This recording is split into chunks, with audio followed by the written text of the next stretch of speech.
Deep in the jungles of Vietnam, soldiers from both sides battled heat exhaustion and each other for nearly 20 long years.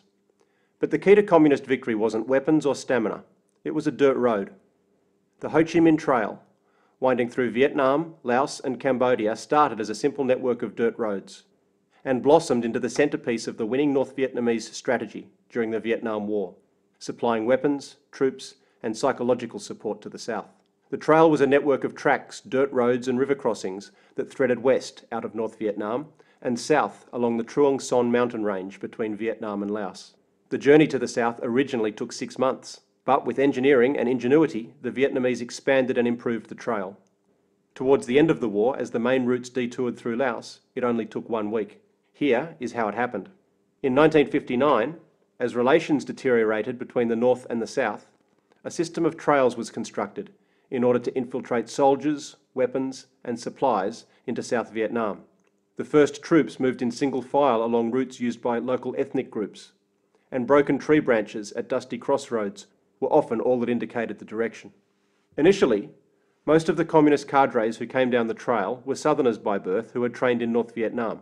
They dressed like civilian peasants in black silk pyjamas with a checkered scarf. They wore Ho Chi Minh sandals on their feet, cut from truck tyres, and carried their ration of cooked rice in elephants' intestines. A linen tube hung around the body.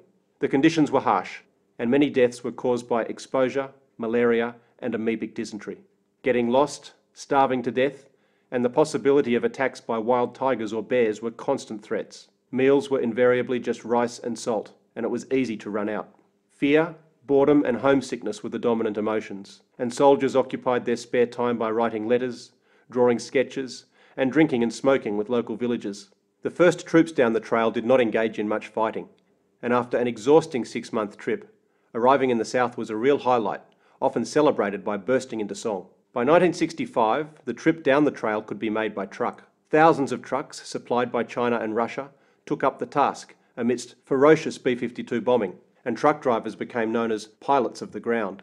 As the traffic down the trail increased, so did the US bombing. They drove at night or in the early morning to avoid airstrikes, and watchmen were ready to warn drivers of enemy aircraft.